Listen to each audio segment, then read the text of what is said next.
Hello, my name is Matthias Becker and I'm on staff with Apra Airsoft, and today I'll be showing you guys the special pieces that I have here on my winter camouflage uniform.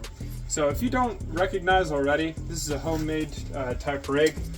This is actually a bed sheet that I specially molded to myself. I cut holes where I needed to stick my Velcro belt through, as you can see before. This helmet cover was also homemade out of a t-shirt.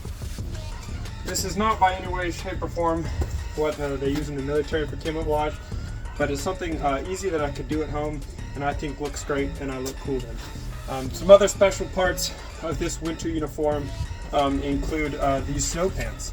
So these are actually Army weather pants. They're waterproof and they're meant to go over top of your regular pants, and that protects you from the elements. These special pieces really bring out this winter uniform, and I think it's a great impression overall. If you'd like to see more videos like this, so like, share, and subscribe, and I'll see you out there.